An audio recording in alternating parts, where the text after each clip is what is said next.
welcome back to another cold episode of The Blue Mug Podcast. The Blue Mug Podcast. We have a very special guest with us today. What, may I say, important guest with us today. Ooh. Mr. Sean Chandler. Hello. Thank you for being here. Thank you. Round of applause for Mr. Sean. And before we get started, we have a couple people we'd like to thank. Lauren Copeland, thank you for our logo. The By Gods, thank you for our theme song. And Josh Castle, thank you for producing this episode. We appreciate it. Anyway, okay, so Sean, thanks for being on today. First question, what are we drinking? We are drinking Dr. Pepper. We are in the wonderful state of Texas, in small town Texas at that, so Dr. Pepper is the direction. Dr. Pepper from where? Dr. Pepper. From where? From the finest burger joint in all of Hutto, Texas, McDonald's. McDonald's. Let's do the first. McDonald's. Clink it and we'll Clink drink it and drink it, baby. And gosh darn it, I spilled more. Okay, here we go. Producer Josh, can you get us some Stat. stat? Josh is a nurse. So we say stat. We're saying stat. To I'm not respect exactly. his What does stat mean? career decision? Jeez.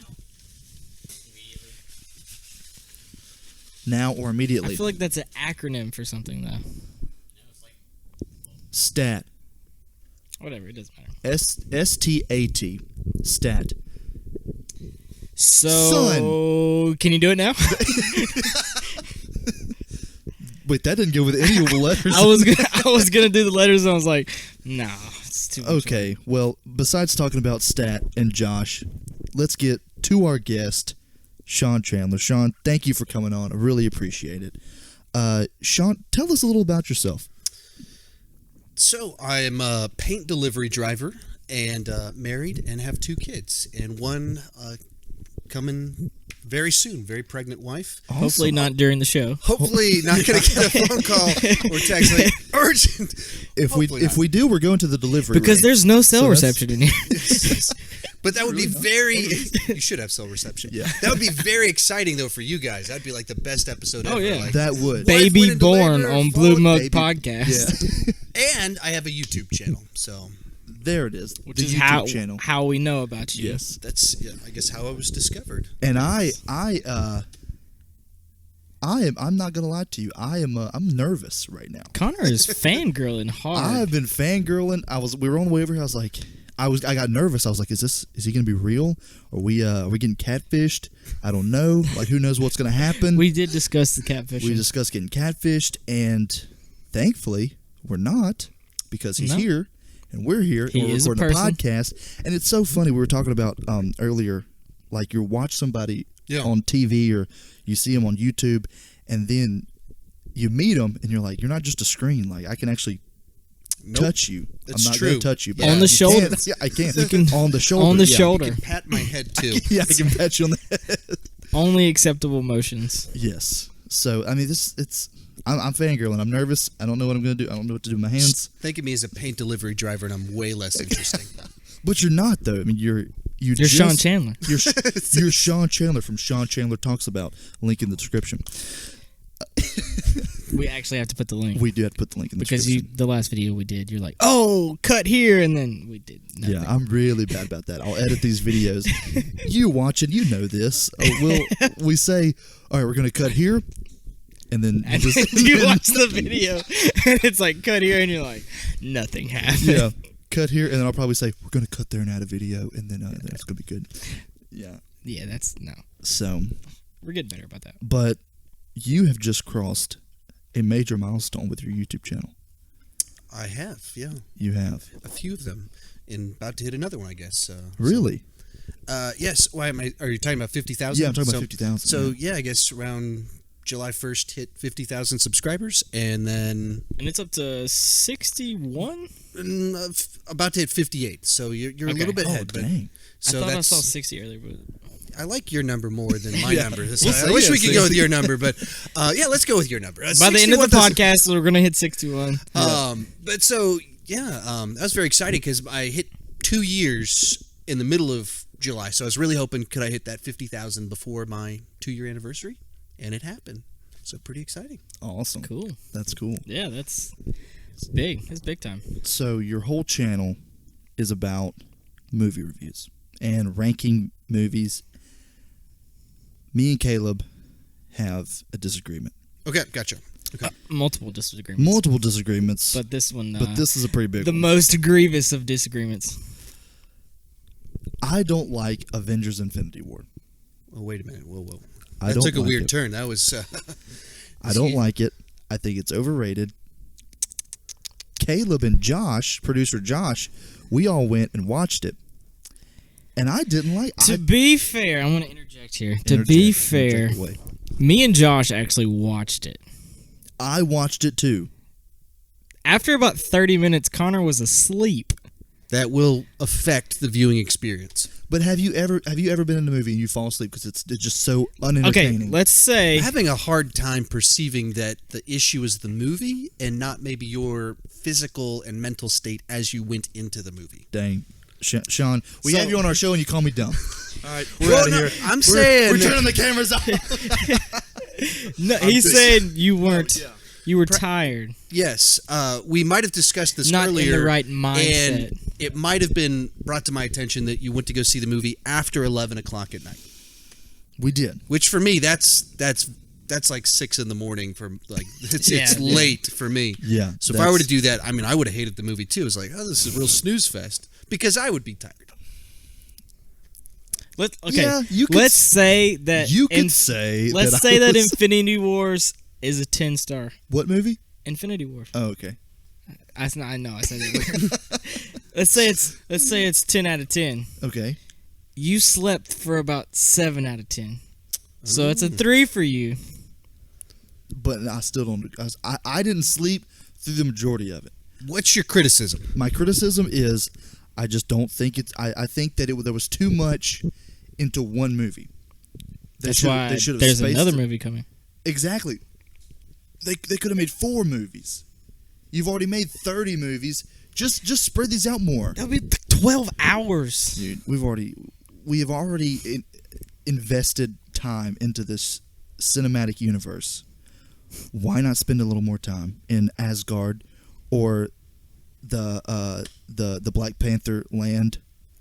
Wakanda? Wakanda. We did it at the same time. We didn't even plan that. Wow, that was That impressive. was impressive. Oh, jeez. Where's this show go? Anyway, so Sean, MCU? I want to know your thoughts on the movie. Did you like it? Yeah, I loved it. So There we go. there's been kind of 4 Marvel movies that just kind of had this kind of wow effect for me, that it just exceeded my expectations and just felt like something special. And that would be the first Iron Man, because it kicked things off and it's like, wow, where did this movie come from? Like, For sure. a fun comic book movie. Then first Avengers, another one. You went into it and just that third act is so good. Like, wow. That was a good. that was a great movie. I loved it whenever it came out. And then Guardians of the Galaxy, just so unexpected. That was just a sense that of was humor like from- such a different vibe. different Yeah. vibe. It was fun. And just kind of like, wow, I thought I was going to like it, but I really liked it. And then Infinity War, bringing all these characters together, seeing all the interactions, the scope of some of the battles, that they actually kind of went for like this crazy, let's turn everything upside down finale. So I was all on board with it, and I didn't leave with any sense of disappointment. Where with most movies like this, where I go in with that much anticipation, I leave with disappointment. This one I didn't. All that said, depending on what they do in the next one could ruin Infinity War for me with their resolution. How so? Yeah, how so? I'm just curious to. Because of where Infinity War ends with characters dying, twists, With turns. such a big Yeah. ending. Twi- like that. and you- Spoiler alert. He snaps. Yes. Thanos snaps his fingers and everybody dies. Yeah, everybody dies except our original Avengers. I thought even they. Nope. No, They didn't? No. Nope.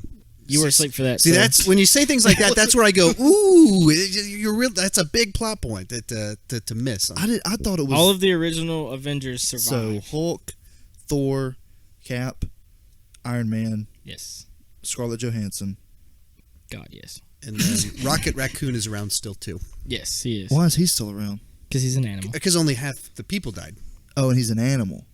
I don't know. I mean, Groot died though, so Yeah. so Rocket. That's another thing. Groot, his arm was the axe. Yeah. Wouldn't the axe handle What disappear? axe? What's the name of the axe? Stormageddon. I don't know. That's it's Storm something. Stormbreaker. Okay, good. Okay, okay. That was it. Yeah, Yeah. that was it. So you're okay. That's That was also- it. I was testing you. You're getting a That's little also, credibility. I know you were asleep for that part, so. That's also the name of you remember those books, Alex Cross, I think, or Alex, Sounds familiar. where they like the spy? That was his movie, Stormbreaker. Producer Josh, will you look that up for us? So You do look- Alex Cross, the like FBI serial killer profiler. Yeah. That's Stormbreaker. Like, yeah. What movie is that? Is it the who? That's a spy movie. Oh, Alex Cross. No, that's Tyler Perry. Yeah, that's Yeah, no, that's not him. that's different. Like, Yeah, Medea was not in this movie. Disclaimer: Connor And it is was Morgan asleep from Freeman most before that. movies. Oh, I think producer Josh has something. No, it doesn't have Ian McGregor in it. Yeah, Operation Stormbreaker. Okay, while he looks that up, we'll move on. But the axe Stormbreaker, whenever he threw it, it hit him in the arm. Why didn't that just go away? Why didn't the arm? If Groot went away, the arm should have went away. Why didn't it? Are you gonna throw it to me? You want to look at it? Yeah. Probably a smarter decision. Stormbreaker. Yeah. Alex Rider, Operation Stormbreaker. If you've ever seen that movie, definitely haven't. you're an OG. Thank you, producer. Everyone is producer. I'm not tossing that. That's a lot of money. So, rebuttals? On Groot's. Yes, on Groot's arm not disappearing. I mean, I'll just give you the point, but in the scheme of things, that's a nitpick. You might be right. It might be a little oopsie on their part, but it's you could think through Fair enough. you could think through some sort of logic of It's irrelevant. The life form that is Groot is the living Groot that's attached, and so when you cut the arm off, it stops being alive. There's a logic you could, but I could just grant you the point and say I just don't care. Okay. Oh, okay. I'm not saying you can't care. I'm saying I don't like that. Well- Doesn't bother me. Well, okay, let's talk He's about not going to nitpick it. the rapture. When that takes place, we're not getting into that. But I we're gonna think go with them. that's a completely. That's a other- different podcast. Yeah. But that's not a detail that for me watching the movie I was like that anyway detracted from my enjoyment. So I let it pass. I did too. Okay, fair enough. So, We'll move on. some of the other stuff, too many plot lines, I go, okay, if you just kind of felt it was kind of too spread out, too many things, okay, I can track with you. The Groot arm, that seems a little bit You're very digging. narrow. You're digging for I just stuff. feel like you guys are teaming up on me. I don't like it. Well, we both agree and you don't, so that's naturally how you would feel. Well- You did go into it knowing you had the contrarian I did. position, though. I did. I have egg on my It's face. like when You were I forewarned. So on my channel, I post a lot of Marvel videos, and I didn't like Guardians of the Galaxy Volume 2 nearly as much as the YouTube community. When I post that stuff, I know I'm the contrarian. I know I'm the one that's saying the stuff that's going to step on toes. And so I go into it, yeah, people are going to yell at me, and it's kind of part of the fun. Gonna get some hate mail from So- this one. Yeah, You're probably gonna so. you're gonna get a lot of hate on that Hey, opinion. idiot! I'm never watching your show again. Yeah, that's exactly what they say. Is it really? Oh, And yeah, then they're all the back time. next week. Yeah. Then they're back next week. They're like, "Hey, remember when I told you I wasn't going to watch your show? Well, I'm really not going to watch your show this time." And they leave these After that dumb comment. when they leave these comments, like, I'm done, I hate you, like, why could you say that? And I mean, I read all of it and I respond. So, like, wow, that escalated real fast. And like, Yeah. oh, I didn't think you'd read this. Love your content, man. What? You just told me you hated me. You just told me to go die. Make up your mind. Yeah, it's bizarre. And just because people assume I don't read it and I'm not going to respond to it, and they're just goofing around. I had one guy just, I hate you. I'm never watching this crap again. Like, really? Just because we have different taste in movies? Like, because I didn't. He's like, oh, sorry, man. I was drunk last night. I just love to troll people when I'm stoned and drunk. What? I have friends that do that. They're like, dude, I said this mean comment yesterday. It was so funny. Everybody was all jumping on the bandwagon. I was like, oh, yeah. It's like, you're proud of that? Like, that's like that probably hurt somebody's feelings. Yeah. Yeah, people just say things. Yeah, they just say things and they People don't. are buttholes. It's so I'm gonna say it on the show. It's so hard to like fully empathize with a person that's just like text on a screen, Yeah. or a video on a screen. Like you just, Yeah. it's hard to like like these people would never say this to my face because they're probably all high schoolers that weigh 70 pounds less than me and are like 5'3". Like, you're an idiot. It's a You're valid a moron. assumption. Like, you would never say that to my face. Yeah. That's what we were talking about, that because tomorrow, which this is coming out in like 2 weeks, so this me saying this doesn't matter, but tomorrow Wow, we're gonna we're in the future right now? We're in the future. We're always in the future. August 25th. August 25th. When? August 25th. Okay. We're doing a live episode where we're going to talk about the Logan Paul and KSI fight. We're going to do a commentary while they're fighting. So that's tomorrow? That's tomorrow, yeah.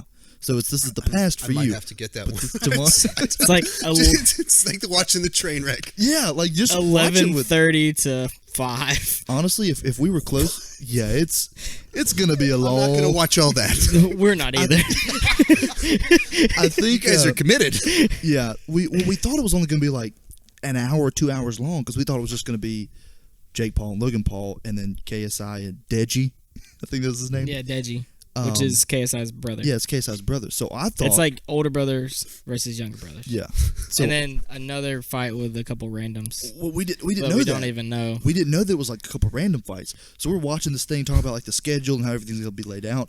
And they were like, yeah, at 11:30, this is gonna happen. And we're like, wait, I thought they were fighting at 11:30. And they're like, and then at 5:30, Logan Paul finally fights. And we're like, And then at 5, Logan fights, and you're like, yeah, and then What? And then Jake fights, and then okay, this what is was gonna it, be like 9 fights total? Yeah, it's 9 fights total. It's gonna be a Yeah. long day.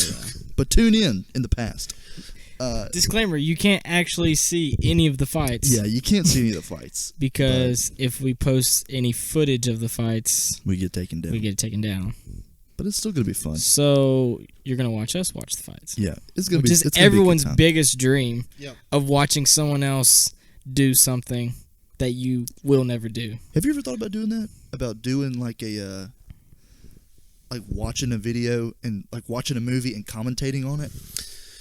I hadn't really, just for the obvious reasons of everything you're saying of the technical issues to it, and Yeah. Yeah. it seems kind of weird.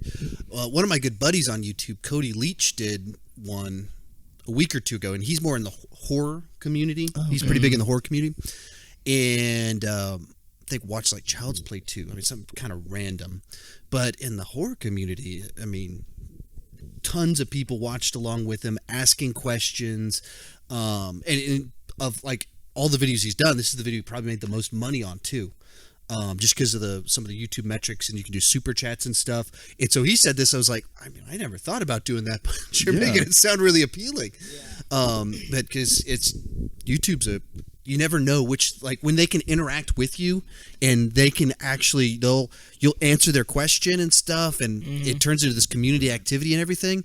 So I've started to maybe think about doing it a little bit, and just maybe as an event and not a video that I keep up or keep it up for like a week or something like that. Yeah. That's kind of what we're going for tomorrow. Yeah, it's not going to be an official episode, but it's just going to be something fun that we're doing. Yeah. Because it'd be weird to post that as a podcast. Like, No. 6-hour podcast. Oh, that was. And I'm sure, like, Yeah, they're going to be sitting in their car, like driving. We're going to be talking. Oh my god! like 5.5 hours is just going to be us, like, Yeah.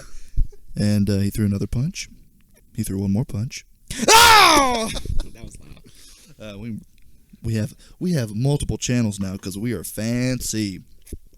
Anyway, So what movie would you recommend as a starting point? for you? Yeah, to do this experiment if I were to Oh do it. man, That's a good question. that's a good question.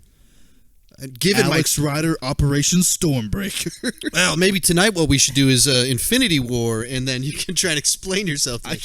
Yeah, just watch it. This is crap. I don't like it. He's going to do the Infinity War, and you just watch along, and he'll explain to you so you understand. Yes. So that's a misconception that I know what I'm talking about. I definitely don't know what I'm talking about. Well, like the way you presented your like, hey, well, you cannot like it, but I like it, and that's like, I was like, well, maybe I do like it. Maybe I'm wrong. I don't know, just the way that you present something. But you're very well spoken. Well, that's You're good. very well spoken. I like the sound of that. That's You are well spoken. You are. You're very well spoken, and that's what we were when me and Caleb were getting ready for this episode. We sat back and we were watching some of your videos, and we were like, "This dude." Like I realized you never break. Like you never cut the scene. It's one continuous take. It's not really true, but it's not. I don't know what video you're talking about. No, it's not one take.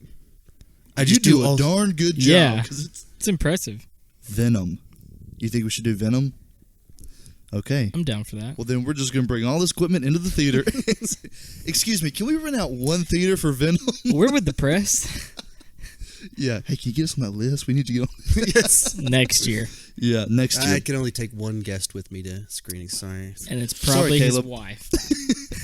Producer Josh is going to go. He's going to go in our place. He would probably take his wife. Venom, probably not. I don't think she could. So, Crazy Rich Asians a week ago, the Ooh, rom-com. was She was that good? totally. It's real good. It makes you go, why don't we have more rom-coms? Like Really? where did they disappear? Yeah. Because it's There well really done. hasn't been that many You think rom-coms. like rom-coms in the last 10 years? The 90s. Crazy was- Stupid Love. So that's 6-7 years ago. Oh, geez. Yeah, you're right. Yeah. And we kind of go, there's not very many. There's a lot of like dramas. Exactly, and dramedies. Yeah. So the ones that it's like, Yeah. there's two people are falling in love, and then she gets cancer, and then but it's a comedy. Like The it's Big a lot of Sick. emotion. Is the Big it, Sick. though? Yeah. That's kind of what's. Yeah. I don't like this. I feel like that's too much of a cliche. Like, oh, she's gonna die, so you better care for her. You better care about these characters because they're good. Like, don't come on. Like, find a better way to make me feel about them. Like, I don't. You guys don't agree? What was the? I just watched it the other day. My sister made me watch it. Me Before You. Yeah. Have you Don't seen like that? it. Okay. Yeah. The ending was Lauren loves it. very disappointing. Yeah. Spoiler alert: the guy kills himself. Well, Well, that was dramatic. it wasn't. He didn't. He did kill himself. But like, But it was a he did it because he was sick. it was like didn't- medical suicide Yeah. or something like that. like it was. But the whole movie, they're like falling in love, falling in love, falling in love. And he's like, "Oh yeah, by the way, I'm gonna kill myself in like 6 months." Jeez, Wow, wasn't that based on a true story? I think so. I'm not gonna say that it was, but Yeah, I don't know. But anyway, geez, let's bring the show back up. Golly. Yeah, it's like I don't watch movies Yeah. like that for a reason. It's depressing. Yeah. Welcome to the depressing movie. don't podcast. worry, it's a comedy. Like that, we started with rom-coms, and it's like, and then he kills himself. So romantic, so hilarious. Crazy Rich Asians. The man kills himself. But okay, so let's jump right into it. Sean, who are you? Who am I? Who are you? Let's talk about who you are. Okay. So On a deeper, much personal on level. so you started this YouTube channel. Let's go. What was before? What the was channel? before the channel? So I was a associate pastor at a church. This church that we're filming at right now. So In this thank you very much for- murder shed that we sit. Jeez, Caleb, they're being gracious He enough to made let the us joke use this. earlier. it's true. It's a creepy shed. That like whatever you guys are seeing, if you're watching right now, it looks much creepier if you can Much actually worse. check out what it looks like. Especially there's no lights in the parking lot, so it's just a metal shed. Yeah. That looks like you get killed out. Comment if you see people behind us. Yeah, if you see somebody behind us, Which I know this will it be may like, just be producer Josh, but Anyway, sorry. But so I was the youth pastor over communications, backup preacher, all kinds of other things in addition to all of that. And so did that for 8 years. And yeah, this was literally my youth room right here for, I don't know, 3-4 of those years. Yeah. wow, this is you said 50 kids fit in here, or they did whenever you were. Fit. 50 kids were in here. I didn't say they fit in here. Yeah, that's kind of. bunch of sardines. so we didn't have a youth space at all, and so we'd have to borrow the adult space, which is for 200 people. And we didn't, so that's an awkward thing to do. Right. Yeah. And so then eventually they built this out, and then we were always growing, and the group was always expanding and disproportionately large for the size of the church. And so then we moved in here, and with 30 high schoolers, and then it was 50 high schoolers pretty soon, and 30's that's a nice size for here. 50's that's a bit much. Yeah. And that's 50's average, and so sometimes you have 60, sometimes you have 40. Well, when you have 60 plus 10 adults, whew, that's Yeah, that's crazy. That is crazy. in a shed in a parking lot in Texas. Makes for a very warm space in the middle. Yeah. Of I'm assuming that the garage doors were up at certain times. Yeah. Oh, Yeah. that'd be cool. Yep. That'd be for sure I cool. feel like that would be the There are best way. garage doors right behind the camera that you can't. Yeah, you and so we can't would see. do. Sometimes we'd do kind of And big a window events. looking at the doors. We do some big events, and so we'd have the band right up here, and then the bay doors open, and you could have 150 people. Yeah. Do some real cool stuff. We'd expand the stage. There are a bunch of different things we did. That would be cool. That would be cool. We don't. I think we have like 50 in our youth group, but we Yeah, yours is pretty big. just use a gym. So they actually do really cool stuff. Anyway, let's move on. So if you go back and you watch some of Sean's videos, you know that he. I don't know how recent it was. How many months ago was that? Was your? I'm trying to figure out how to word it. I don't want to. Your 2-year sobriety. Yeah, your 2-year sobriety. Yeah, so it'd be beginning of June is when that was. Okay. Of this year? Yeah, so it was 2 months ago Yeah. is when I posted that video, or I guess, yeah, something like that. However long. What's the date? What day Today is it? is August. August. August 24th. Tomorrow's August 25th. Don't forget. So almost 3 months ago then. It says 2 years since, 2 years sober, and would also be 2 years since I resigned from here. Yeah. And yeah, it very much ties into the start of my YouTube channel for that matter. Because Yeah. How so? Like the way you described my channel was, you review movies and you do ranking videos. So the way I would talk about my channel is that I was just always a guy that always wanted to talk about movies more than everyone around me. And so then I just took what I was can doing, relate to that. what I was doing on comment sections, on YouTube itself, on other people's videos, and I went, I just want to talk about movies with people, but I want to drive the conversation, and that's what I started the channel for. And so, in my mind, it's not even about whether movie reviews or ranking videos. Those just happen to be a good conduit to start that conversation. So whatever it is that starts the best conversation for people that like to talk about movies way too much, that's who my channel's for. In particular, with like a judgment-free sense of like, it's not for cinephiles that want to look down on people for liking Michael Bay Transformers movies. If you like Michael Bay Transformers movies, that's awesome. If you like weird artsy crap, that's awesome. It's just cool that you like movies. It's awesome that we're different. Let's talk about it. But I've always been that person that likes to do all of that. When you're a youth pastor, that takes up your whole life. Yeah. And Right. if you actually look at my channel, you can find like 10 videos from going back to 2013. So going back 3 years before my channel actually started, that was me trying to start. Like, I should start doing YouTube stuff. You thought about it, but you didn't have enough time. I didn't have time to keep doing Yeah. it. So they're still on there. Yeah. And some shot in that building over there. And I just never had time and couldn't get the traction because if I was going to do it, I wanted to do it right. Well, when I resigned from here and for my issues with alcohol, started doing a intense outpatient treatment thing for it, and had a lot of free time and didn't have a job. Yeah.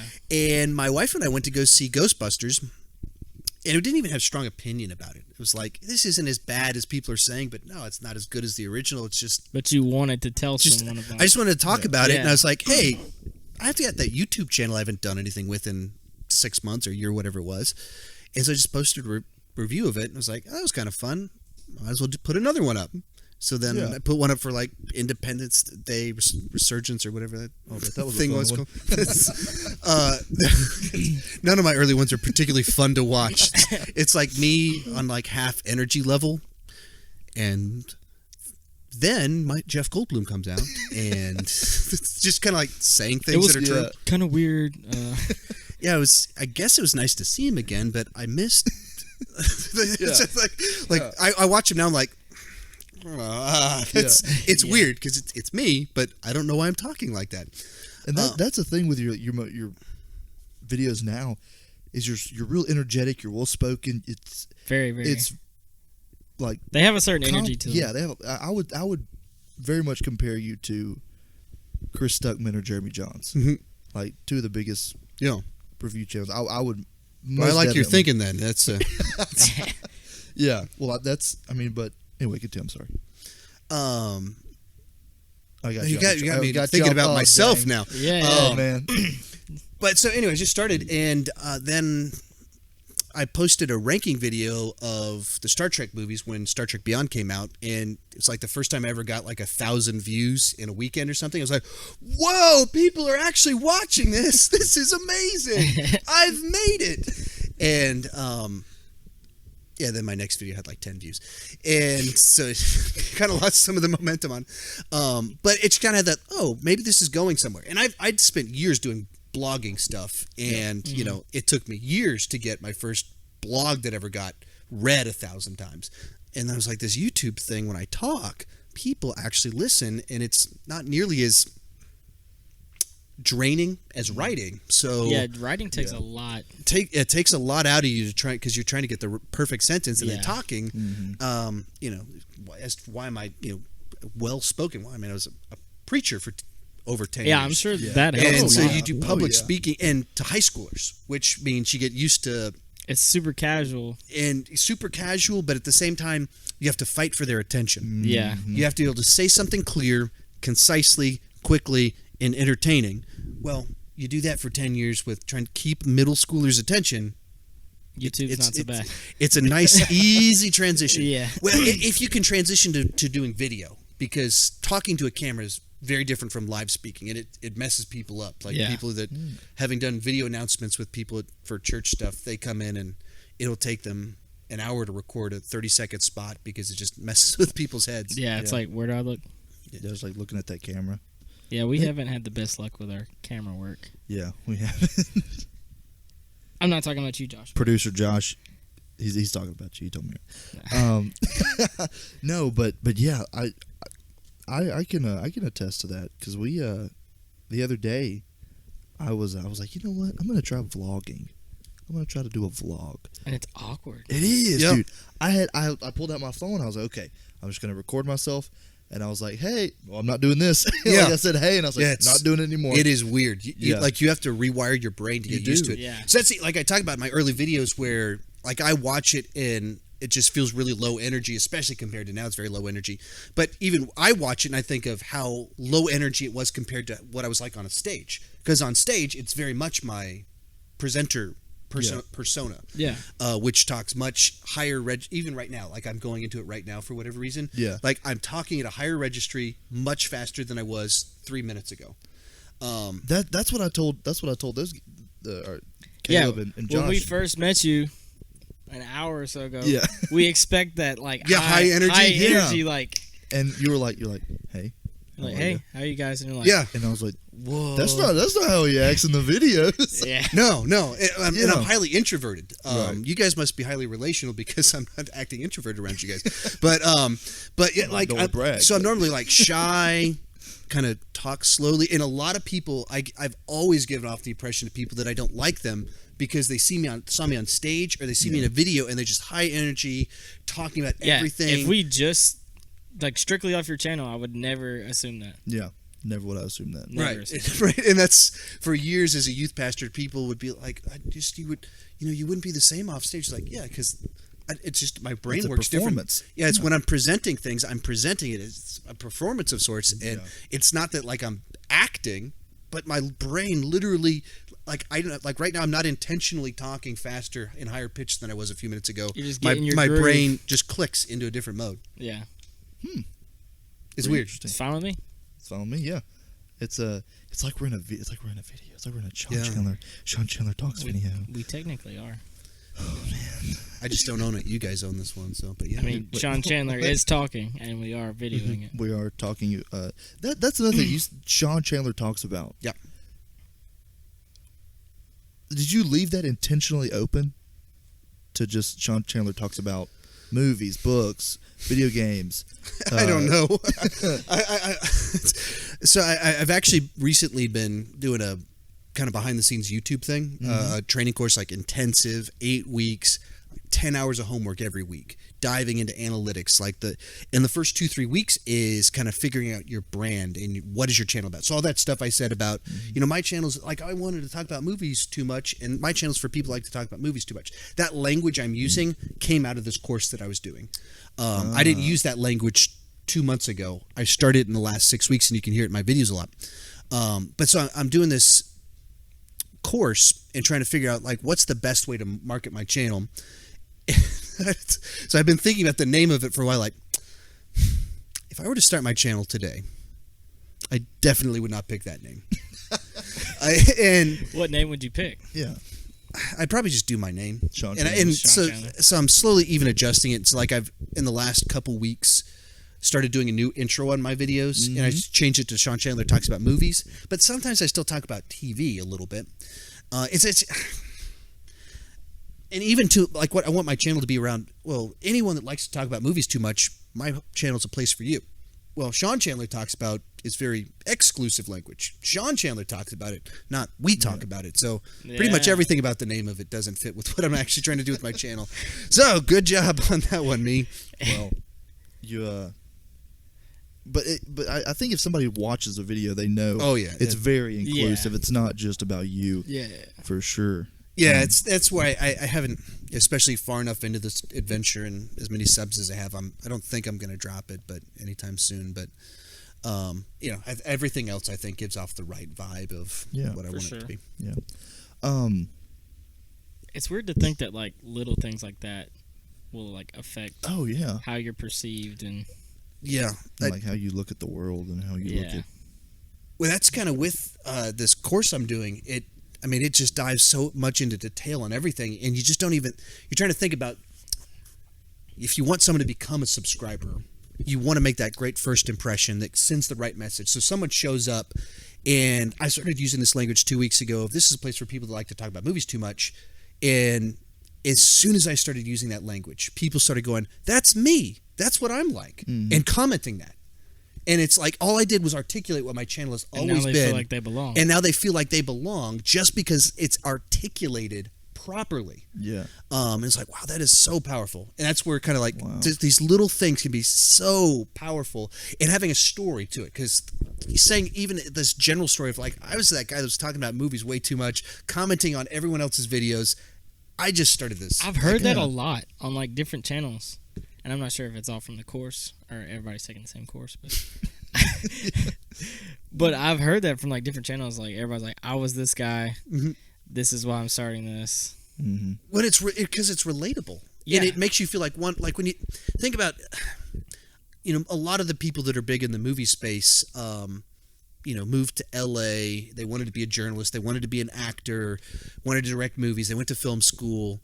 And it didn't work out, and they've been in Los Angeles for 10 years, and then they got into movie punditry or what. There's all these kind of different stories that no one can relate to that. Like, if you're in LA, you relate to that, and they kind of talk about stuff and like having like the reason they feel assured in what they're doing is because they're an insider and they've been on movie sets. But just as a person that likes to talk about movies, I can't relate to any of that. Like, I don't see that from that perspective. The everyday person doesn't. And can't relate to that experience. At all. And so then that's just kind of telling that story. Like, I'm none of those things. I deliver paint for a living right now. I was a youth pastor. I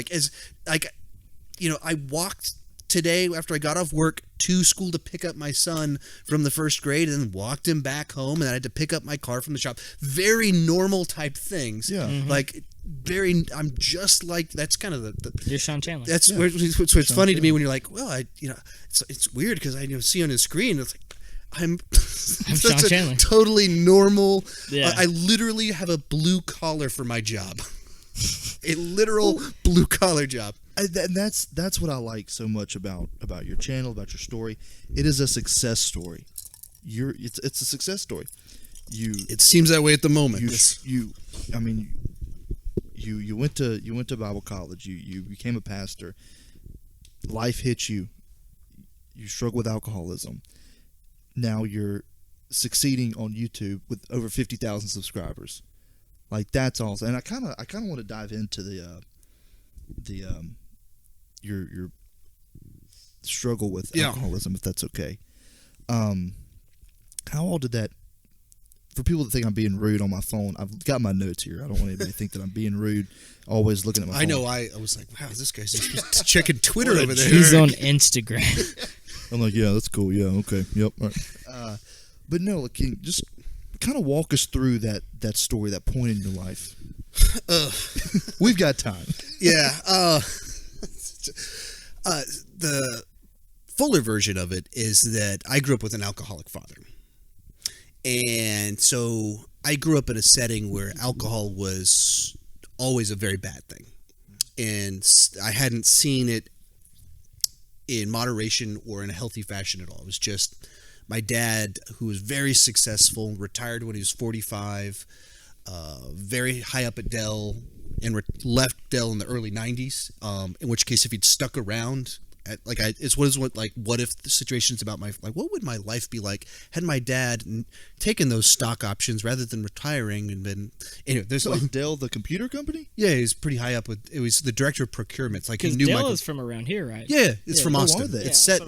Dell Computers is I didn't know is here in that. Austin. Yeah. So my dad was the director of procurement, so director of buying stuff. And he was hired in 1988, and he was 41 at the time, and retired when he's 45. And so, had he stuck with the company, He's talking to the potential you'd be talking. Dell CEO CEO this is a very, here. very interesting conversation you could be having.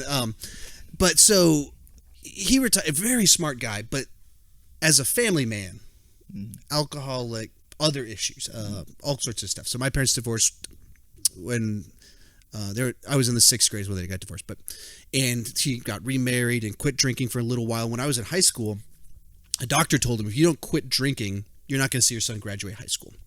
So he quit drinking, saw me graduate high school, got divorced for the 3rd time, and took up drinking again. And so that doesn't go well. And he dies when I'm 20. And so that was my experience with alcohol up until I was 20 years old, was just... It's all bad. It's all bad. Yeah. And very weird experience, because I talked to my dad's relatives, his siblings, and they think he's the greatest guy ever. He was just so fun, charismatic, so intelligent, retired, all these amazing things. To this day, I mean, just to say amazing things about him. They perceived him, and it's a true perception. That's not everything. Every single thing they're saying about him is 100% true about him. And then there's that most important role in his life of being husband and father. Yeah. And that's the ones that he didn't do so well at. Or it's just being a person preserving himself. And how did that affect you whenever you were, like, when he passed away when you were 20 years old? That's a loaded question. I know it's a loaded question, but I mean, like, how, like, when that happened, when you realized, like, this has destroyed my father, like, what was that thought? Now, up to that point, you Sorry, there's a hadn't train had going by. any If alcohol? you guys hear that. what? Up to the point you're... No, I never had any alcohol up to that point in time. We're just talking his story. We're not even up to me yet. Yeah. But I'm just saying, like, he was your only window into that. Yeah, realm. like, I didn't have friends. Yeah, I mean, I was very churchy growing up, and so and introverted, and so I didn't have like a bunch of friends from high school that were doing crazy stuff or anything like that. It was just my church buddies, and they're more straight laced than I was, and I was very straight laced. Sometimes them church buddies can get you in trouble, though. I had the good church buddies that, and they're still like Producer Josh. one of them's the guy one of the guys I go to the movies with still, and kids hang out and everything. But I don't. It's the best thing I was only starting to understand my dad as anything other than the dysfunctional guy that was an alcoholic right before he got sick and died. Yeah. I didn't know retiring at 45 was unusual. I didn't know how successful he was. I didn't know I didn't know that stuff, because when you're growing up, He's only your dad. He's only my dad, and you don't. When you get older, you kind of perceive him as more of a person. Yeah, a person, and then you don't. Everything I'm seeing him do is the only thing I've seen done. I have not seen what other people's dads are doing that they retired at 65. Like, I don't know any of that. Mm-hmm. It's just have a real unique perspective on it. Because retired when I was in the 5th grade. Oh, really? Yeah, so I'm in the 5th. It just, I didn't know that was unusual. I just didn't know. Like, oh, your dad works. Yeah, it's like, what? Why does your dad still got a job? What kind of weirdo has a job when you're 45? Yeah. So that's kind of like this feeling of loss. It's still to this day this loss of like I never really got to know him, like at all. Like I never really knew my dad or I never had an adult conversation with him. And in and of itself, this is like I did terrible in high school, I was a horrible student, and then went to community college and was amazing. I mean, like 4.0 for 3 semesters. I feel like that's a thing though. Yeah, it's a thing. If you're wired a specific way, Yeah. that you like to learn on your own, you don't like stupid either stuff. Either you're good in high school and bad in college. Yeah, yes, that's or very yes. Bad in high school and good in college. Yeah, I was bad in high school and bad in college. So. Well, Connor's just. And I hate Infinity War. So anyway, It's messed up. So then my third semester, third semester of college is when my dad got sick, and I'd gotten accepted to Texas A&M. I was going to go big time. Go be an Aggie. A bunch of my friends were there, and then he got sick, and basically I dropped out of college to go take care of him, and then a month later he was dead. So it was very sudden, and so then really? That's really sudden. And so he was, very vibrant, energetic, healthy guy for all my life. Never weight issues or anything, like just skinny, kind of fit-looking guy. And then in December of 2001, he started having like a beer gut. And I was like, and my literal thought was, because I was 6'1", 135 pounds at the time, like, oh, I guess someday I'm gonna have to worry about my weight. That was literally my thought when I saw my dad kind of getting this good little, it was liver cirrhosis. Oh man. And so this guy that was, all I knew was a really smart guy, he just deteriorated over the next few months, and like his brain literally atrophied.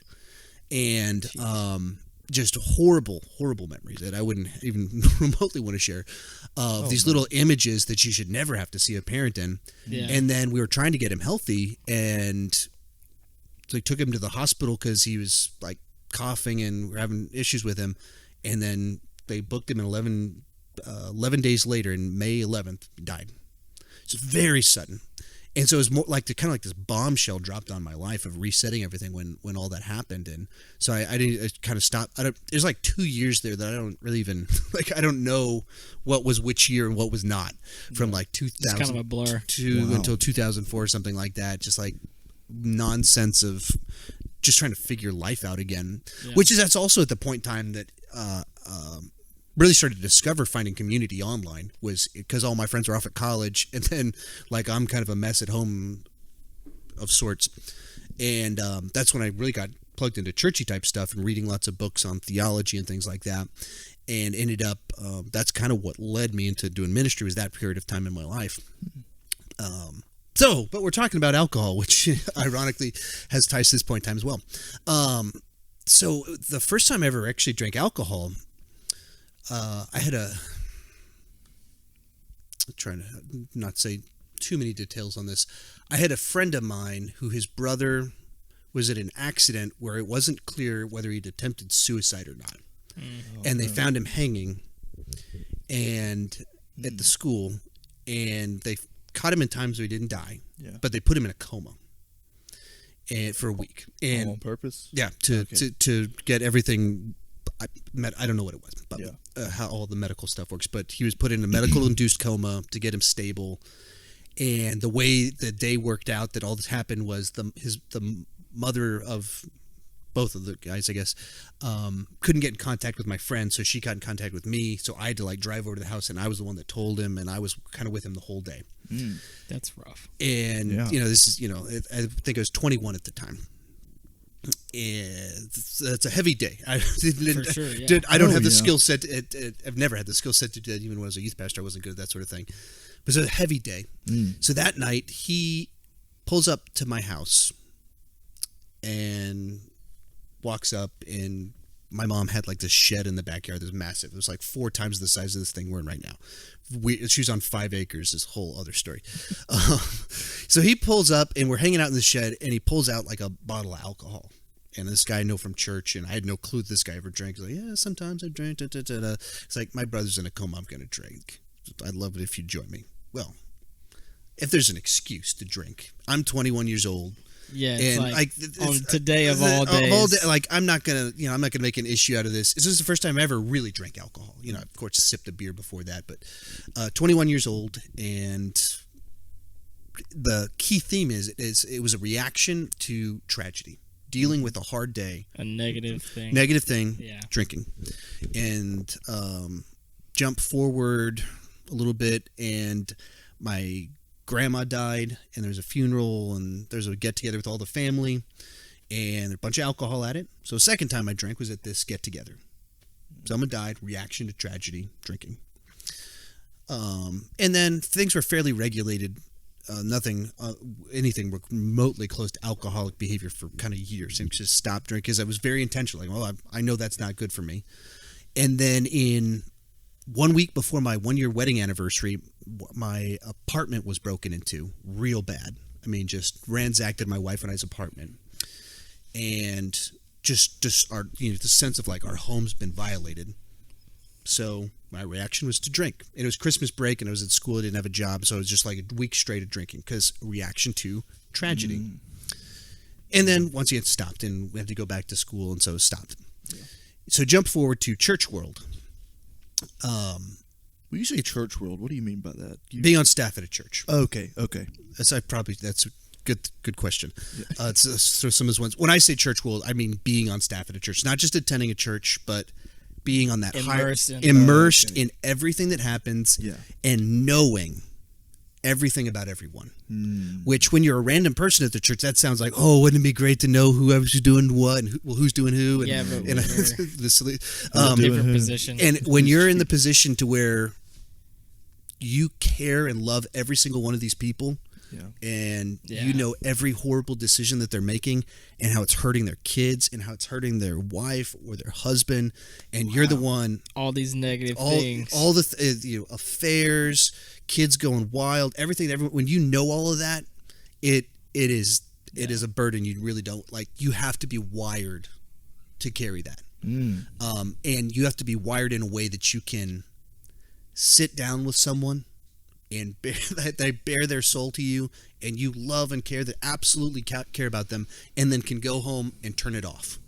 Not carry their burden. Carry your burden with you. And I'm not like that. Like I carry that stuff with me. I do not turn off, and I don't stop processing it. And so then basically, and there's a lot of drama with the church situation I was in for a number of different kind of things that had happened. So it kind of became something that on Sunday nights I would come home after long days of church stuff and drink to unwind. And it wasn't really a big deal. I mean, it was just, if anyone saw what I was doing, they wouldn't think too much of it unless they knew kind of my history. They're like, that might not be wise. And then more kind of drama, more things happen. And then so it was like then two, three times a week. The cycle just keeps repeating. Mm-hmm. Wow. And then the thing where it kind of went out of control was in December of 2012, there was a teenage suicide here in Hutto, and it really rocked the community. And I was a first responder at the high school, like counseling kids the next day. And like I said, I have to process the reality of that happening, while all my students are just wrecked. That processing all their realities, and so that kind of led to this kind of, well, this is a good enough excuse. If there's an excuse, this is a good excuse. And that same bad thinking, that same bad logic that I was using back, whatever that first time was, same sort of thinking. This is a good reason why it's okay for me to do something that I know is unwise. And then 2013 was basically a whole year of deaths. And there was another suicide out of... What year was that again? I'm sorry. 2013. 2013. There was another suicide out of, this one of my students that was like in my small group, and other deaths. There was a bunch of things that happened, and that's what kind of pushed me over into this from regulated behavior to I'm out of control. And so from about 2013 until 2016 was out of control. why do you, just to kind of take a detour for a second, why do you think that, what gets a person to the point where they say, I cannot live anymore? I have to take my own life because I can't live in this I don't think body, it's, in this environment anymore. What causes that? What do you guys think? I don't think it's a thing that most people can understand. Like, if you've never been there, you can't necessarily. I mean, I think there's a tunnel vision to it. Yeah, there's It's like definitely. if there's not long-term mental health issues, there's temporal mental health issues. And you hear about the specific incidents leading up to them, and you find a person in a situation where they just can't see, how do I get out of this? And so, like, in my situation, I don't think I've the closest kind of going through all these issues. I went helping people before. I've never been suicidal, and so trying to help other people process, understand it when I've never been in that place is very difficult. Kind of coming out of resigning from the church here, there's over a year straight of, I don't know how I'm going to get out of this mess. I have a great resume for a career I can't pursue, or I could. But my thought process was always, any church that would hire me right now, I don't want to work for that church because they don't have standards. Because there's some things I need to work through, and just if you hire me because I'm articulate and because I can get on stage and be energetic, that's not the right reason you hire a youth pastor. Yeah. Exactly. You want those skill sets, but there's a lot more to it. Right. And so then, that's how I started working at a paint job, and taking a job at a paint job when 2 months before that I was, a few months before that I was interviewing at mega churches. Like, I'd have a youth ministry of 500 students, and then the job I end up taking is driving around picking up buckets. And that in the city, in the Austin area. So everywhere I have stories, and you guys have been around me for a couple hours now. Everywhere I go, I point and I tell you a story about what's up. Everything's connected. Everything's connected. Literally, everything's connected. Everything's connected, and I'm doing like the watered down version of everything. I'm telling you too, and so my job, as I'm in this very unhealthy mental state, is driving around to all these places I have driving by churches. Oh, I applied at that church. Oh, I applied at that church. Oh, there's a thing where I have some weird drunken story of some very embarrassing, painful memory. And so the closest I've had to suicidal thoughts were kind of in that time period of okay, I don't think I'm suicidal, but I totally get it. In this moment of I can't see anything I else. I can't see how I get out of this point. And this is the whole first year of my YouTube channel was running parallel to me being like, I don't have any clue what my future is. It's like I have no idea where I'm going. It's like being in a hole. Like, you can look all around you and you can't see out. And what a dark place to be in. Yeah. What a dark place to be in. That's so just to get to that point, whether it be by your own path, or by something that just happened to you, or by something you had no control over. What a dark place to be in, man. Yeah. Golly, let's talk about something. Let's keep going. This is getting dark. Let's stop talking about suicide. Alcoholism. Yeah. Drinking the problems away. My biggest failures in life. So then my daughter was born in 2014, and so that was probably about a year and some change after I'd probably become a full-blown alcoholic.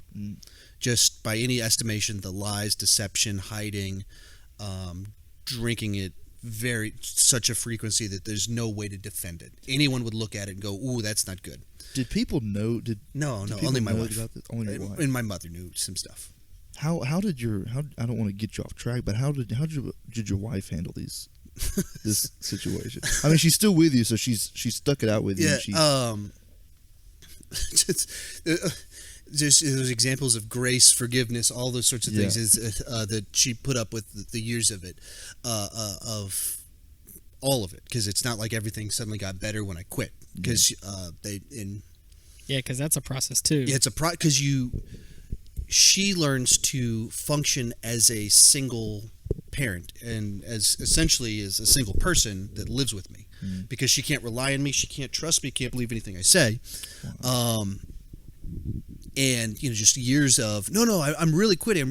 And then, I relapsed. So that turned into trying to hide things. So when my daughter was born, basically, you have to stop. So it turned into 2 years straight of me stopping. And then she's like, you should really go tell the church. Like, no, if I do that, I'll lose my job. And I don't, and it's a scary thing. I don't know, I have many thoughts on church staffs and the dangers of it. Because pastors are people that don't have pastors. The people that are like on the front lines. There's no one keeping them in check. And they're like, the person that would be their pastor is their pastor, who's their boss. Well, that's not good. Who do you go to when you do fall into a mistake? And I don't know what the answer to that is. I don't. It's like turning yourself in at work. Yeah, it's like, hey, I goofed off for 6 hours today. It creates a scenario. It's every day for me. It creates a scenario that's you can't be vulnerable. You can't do everything that pastors tell other people to do. Mm-hmm. They don't have that same thing, and they're most susceptible to pacts of the devil, however you want to phrase that. If all the spiritual stuff is real, who's the people that the devil's going to want to go after the most? Well, the people that are helping everyone else. You take out a pastor, then it has this big effect. Yeah. So it's a 2-year process of, kind of my wife being stuck in this nightmare. And then at the end of 2015, she was like, we're done. We're not doing this. Like, we're not continuing. So I hard quit kind of August 2015. And I had a relapse in December, and then stopped again. She was like, no, you have this time. It's really, I'm never doing it. Like, there's a whole bunch of these types of never again. No, I swear I'm never going to do it again type moments.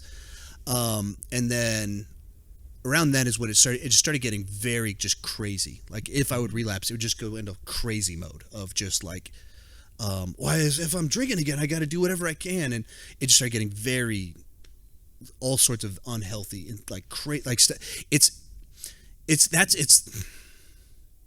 in general, talking about drinking doesn't too big of a deal to me because I want to be helpful, but there's a side to it of like when I think back of who I actually was and how crazy. Because it's not yourself. Yeah, you're not yourself. Yeah. Like they talk about I haven't really gone through the 12-step program, but like the first one is like accepting the insanity of it. And when I first heard that, I was like, that's right. Like, this is insane. Like it's this bonkers version of me that brings out all my worst aspects. And like, I would never do these things. I would never behave in this manner. But it just, addiction does that to you. It makes you crazy. It brings out the worst. The absolute worst. And, I can be clever and smart, and that makes you a good liar. Yeah. And you're starting to think that, for years I had serious alcohol problem that no one knew about it. Well, how do you do that? Well, a lot of lies, a lot of all sorts of dishonest, lack of integrity types of stuff. And so the last 6 months that I was on staff here, I'd been interviewing at other jobs, and there'd kind of been agreement with me and the elders that, it's probably time for me to move on. And so I'm like applying at churches while struggling with trying to quit drinking alcohol, which is just right in and of itself, it's like, that's insane. Like, I'm applying at mega churches like, oh yeah, this church with 50, yeah, that's too stressful. Let me move over to that one down the street that's 200 students. Like, just insane. Like, oh yeah. How do you process that? And right, I don't know. And so even working with an agency, I had all sorts of kind of interviews and types of things that were happening in the mix. And like I said, I was for the most part having a lot of success. And then I'd have these weeks or weekends and stuff, which is bonkers. So then late May 2016, had a new set of interns start, busiest time of the year. And for the stress of knowing I'm going to be gone, like, this is my last time these interns don't know that I'm leaving, and I could be gone in 2 months. And these students don't know this is my last summer here. And I just hate that kind of, everything I'm saying is like all lies for like 3 years. That specific type of dishonesty really bugged me. So it triggered my alcoholism to be dishonest about far more important things. And just the relational aspect of it just kind of pushed me over into just this bonkers level of like drinking in irresponsible ways. And so then we ended up going to our biggest thing of the year. Basically our training for Vacation Bible School is the equivalent where we take the teenagers off for a week to train them for it. And I went, and I was like in what's the word? The R word when you haven't had your drug of choice. Recession? Relapse? No. I don't know. I can't remember this word. Withdrawal. It's a W word. I know the alphabet. Withdrawal. Withdrawal. Withdrawal. So I was going through alcohol withdrawal at this deal and started having weird symptoms that I didn't know what to make of them. Like, what is going on with my body? And I'd been behaving weird the previous week, and so some guys that knew me, and they're like, "You're acting weird, and you always act weird, but this is a different type of weird. Like, have you been drinking?" It's like, "No, of course not. Why would you even ask?" "No, of course not." Well, yeah, How did you know? And so this guy just kept pushing me for like 2 days at this camp. Like, "Are you sure?" Because that was so weird. No. And I was just tired. I haven't been sleeping well, and which was true, but that's because of this alcohol. I literally wasn't sleeping. Yeah. And so then he's like, "Just go home, get a good night's sleep." And I went home, and then my wife didn't know I'd had anything. She thought I'd been like 6 months or something without drinking. She's like, "Why are you home?" I was like, because I was acting weird, and they wrote one, and like, what's really going on? Okay, well, I'd been drinking, and they started calling me out on it, and she's like, this is we're not doing this. Like this has got to end. And so there was a very long night of conversations. I can't continue doing this. Like, I don't. This has got to end. Yeah. And so she was like, "Yeah, get through the week, maybe through the summer, and let's have an action plan to bring this to an end and get to the help." She sounds like a I was just about to say, what an amazing woman to stick through and whoa, something just happened with our headphones, and now it all sounds good. Yeah, it's just I'm in both ears. I'm in both ears. Yeah, whoa, it's this cord right here. It's fixed. Wow. Okay. So we're having this. Oh no, Sean. Hello. Test. Hello. I don't know what happened, but I liked it for a good 5 seconds. It was all right. Oh wait, maybe something with that. Hello. Okay, there we go. Hang on. Test. Hello? Hey. Hello. Josh is waving his fingers like he's a magician.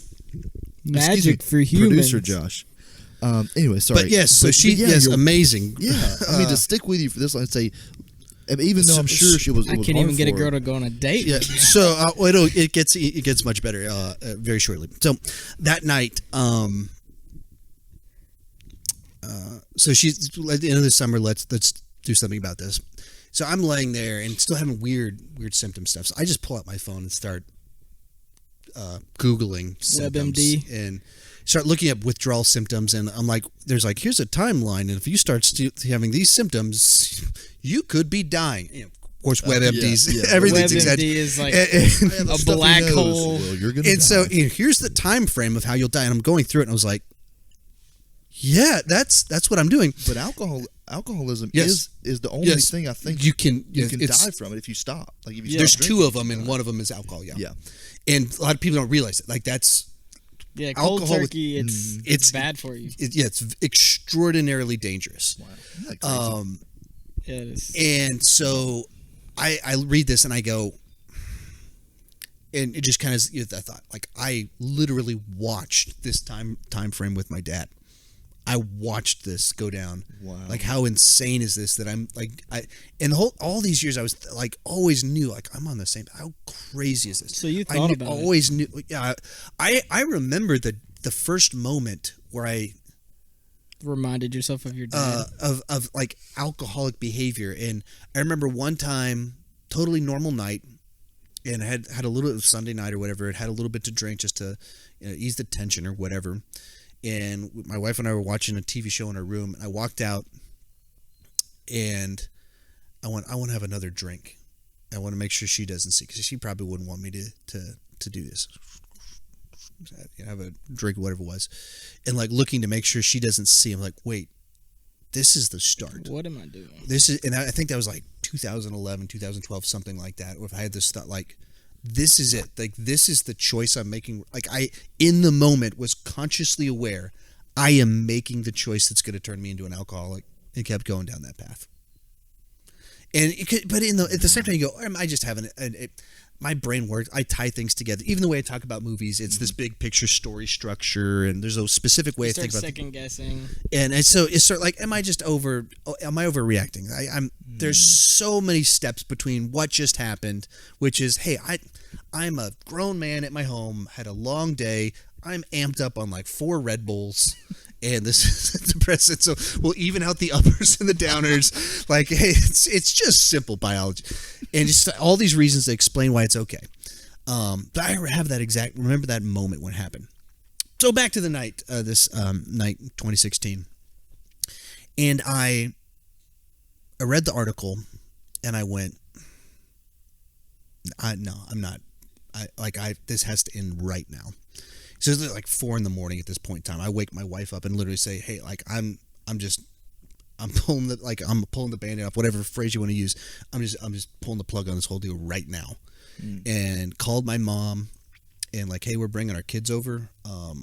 I've got a problem." And this is my mom's worst nightmare, because she's already been through. Yeah. So my parents divorced when I was in the 5th grade, but they stayed good friends. So it's, she watched, my dad, and so they call her up and, "Mom, it's your worst nightmare is true." And so drop my kids off at her house. She's like, "Are you sure you want to do this?" Like, "Yes, this is absolutely the thing I need to do." And I also tend toward dramatic gestures. So then basically went to an ER to, like, I'm reading WebMD. I'm like, I'm going to go crazy on trying to make sure over the top and trying to not die. Yeah.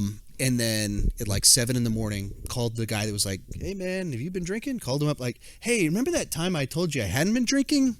Like yesterday?" All those times I said no, I meant to say yes. And I was drunk and I lied. Yeah, it was a very weird. I'm going to write you and the elder board a very long letter. I've written half of it. I need someone to proofread it, and I wrote it at 5 a.m, so it's probably incoherent. But I'm going to write you one shortly that'll give you the information. All my college essays. And and I'm headed to an ER right now, and I won't be there this week. And this, like I said, this is the middle of our biggest week of the whole year. Yeah. The training for Vacation Bible School, like this is like the biggest thing that we do every year. Multiple churches. I'm like kind of one of the top 3 people at this big gigantic event. I wasn't teaching at it, luckily, and just drop out 2 days into it. And so then they made the decision not to tell the students until that Sunday. Just it's one of those things that would just drop a bomb on the whole event. So then jump forward, getting back to my wife being a good person. So they're going to announce it that Sunday, and her biggest concern is like she just wants to make sure that students are cared for. Understand we're not going anywhere. Like we're not. So many stories of the youth pastors, his issues come out, or the pastor's issues come out, and he just cuts and runs, disappears, and she's like, I don't. We've seen that happen, and there's there's a couple things kind of like that here that happen, of sorts, and we just did not want that to be what happened with us. Like we were not gonna do that, and so she was there that Sunday, like was in the room when they announced it, the night before they announced it to youth workers, and so she was there in the room, kind of talking, answering questions as best she could, and the way things played out, no one really asked me hard questions. No one walked to me like, "Hey, how much had you had to drink? Like, how long they'd walk up to her." Really? Yeah, people are nuts. It's just like, why are you asking her? And there's there's some people, they have the thought of like, if you knew, why didn't you say something? That's sure, but it's very easy to have those thoughts when the source of your income isn't being questioned. That's it's a very complicated thing when you're like, responsible to take care of my family, and if I don't have this job, what do I do? And so then so essentially when they announced it that Sunday, it was my resignation is what it was, and so then I got to jump into that deep end of I don't know what I'm doing now. Now I deliver paint for a living. And so that led into the rehab, which led into the YouTube channel, right? Is that I'm trying to get my timeline straight? So, and to be clear, the church had a very extensive severance package. They covered the cost of all the rehab stuff. Oh, wow, that was Very nice of them. Yeah, there's a reason that we're still here. I guess that's true. Yeah. Thank you for letting us use the building. So they, so there's a few weeks trying to find the right rehab type place, and so I started doing that, and that's obviously I can talk for a long time about a lot of things. That's in and of itself, and I've never told really those stories.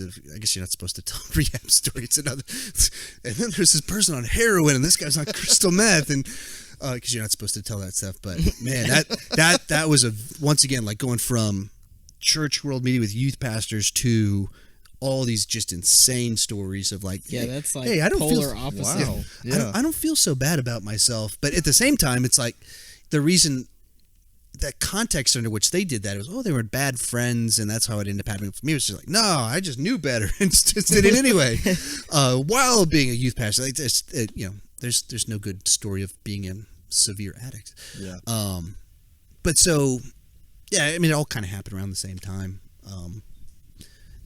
It's not so much that rehab led to me starting my YouTube channel. It was just I didn't have a job, and I was doing rehab at the time, and so all those things kind of happened in that same window. And I think it was 4 months without a job. I started the paint job in October. So wow, it's that I know we took some time on this story, but I'm so glad we did, because it truly is a success story, a story about Which is you fail. Stories like that are why we're trying to do this. Yes, that's the stories I want to hear about. Those are the stories that I want to talk about, that I want to dive deep into, that I want to understand the thought process behind them. That I hope we can get that out of get that out of these stories, and get that out of the people, and to hear about your wife, and hear about your how she was reacted to the whole thing, how she was supportive, but also she was stern, and that the whole testimony is awesome to me.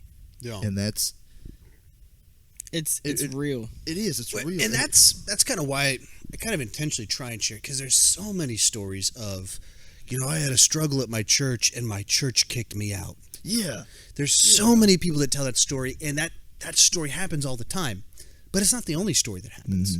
No. And it's a lot. I think that people that have that story, it's easier to share in certain ways because you're out of it. You're separated from it.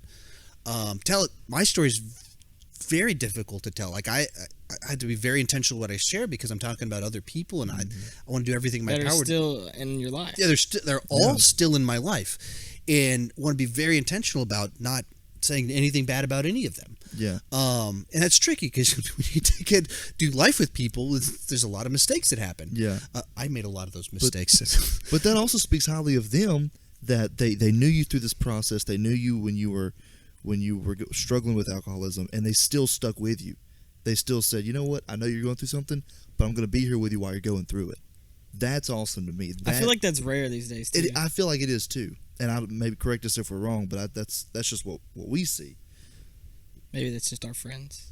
Maybe it is. Maybe it is we just got bad friends. Yeah, I don't know. But I don't know. But that's kind of that's Yeah. Producer Josh, what was okay? I feel like Josh victorious had over a there. He's- He was like really pumped he was about like, that. yes. part. So I kind of give you other behind the scenes that kind of, I don't know, probably I don't know if I can articulate it as powerfully as I can say some of the stuff I just said. No, right. But so I started the YouTube channel, and it took me 9 months to get my first 1,000 subscribers. And for the people in my circle, that was real quick. It was like I was growing faster than most of the other people that started at the same time as me. But in the scheme of, is this a career trajectory? 1,000 subscribers is nothing. Like it's not. That is not. Yeah. You're not Compared making. to everyone else. Yeah, you're not getting. That's not paying bills. Yeah. Maybe pays for your movie tickets. Do you think that maybe it didn't start out like this, but do you think that YouTube and like diving deeper into it was some sort of therapy for you? As far as like, because I think what was important about it was be able to have a place that an outlet.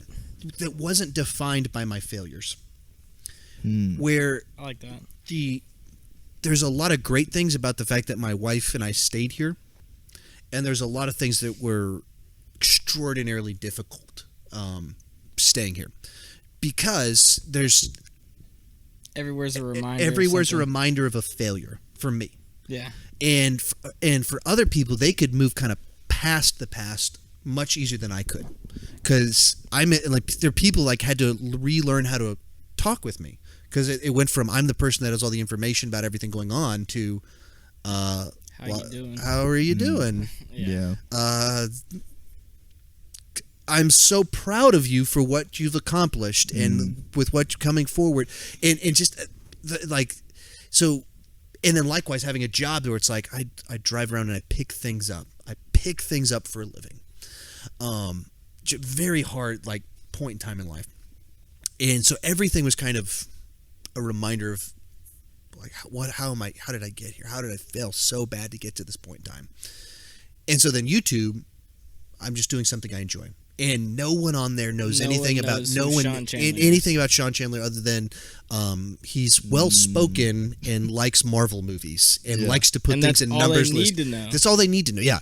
And then my kids would sometimes show up, and so I just seemed like this fun, quirky guy. Like, it's not like this dark story involved in it. Yeah.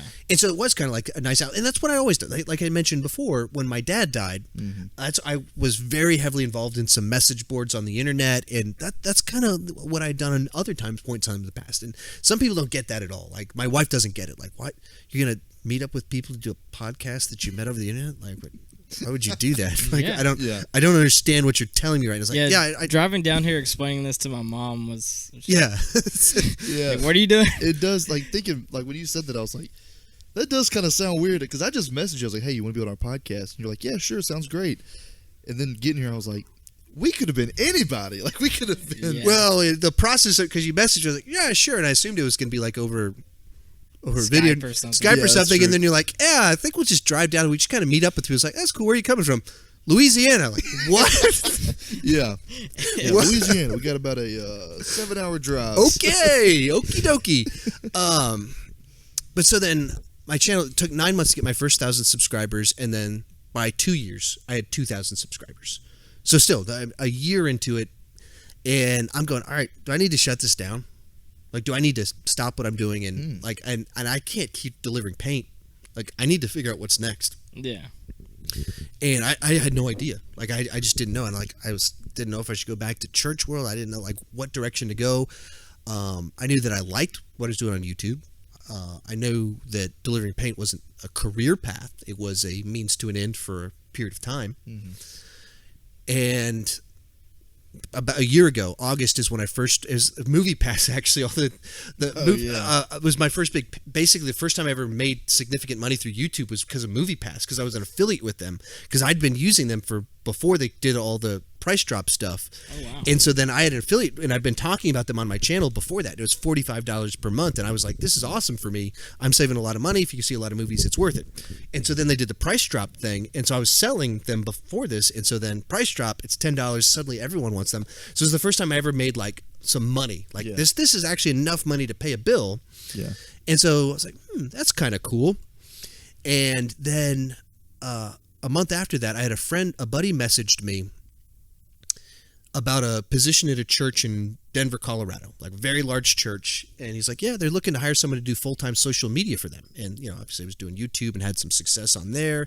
And then I'd done social media here, and so I'd always done this stuff. So he mentioned me, and I know him really well. He knows kind of how I work and that I'd be very good. And so he recommended me for this position. And I hadn't even thought to think, wait, how big does a church have to be to have a full-time social media person? Yeah. And I went, wait, and I looked at their website. I mean, it's a massive church, like maybe the largest one in Denver. So that's a large church. Goodness, wow. And interviewed with them for this position, and three rounds of interviews, was kind of made it to the top 2 or 3 people they were looking at.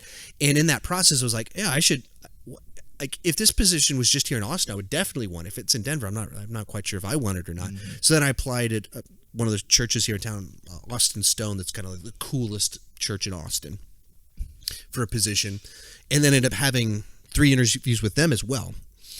And the one in Denver kind of fell through. I didn't get it. And it was for good reasons. I wasn't like, oh man, my heart's broken. It was like, no, the reason you gave, I'd agree with you. I would be a bad fit because of that. And then this led me into November, where my ranking for the Marvel movies after Thor Ragnarok came out just took off. And suddenly my channel started to really grow. And it was like in a week, I added 1,000 subscribers. Which is what you had in the first year. First 9 months. So it took me 9 months to get the first set. And then in that month, I added 2,000 or 3,000 or something like that. So then the equivalent first year in this 1 month. It's crazy.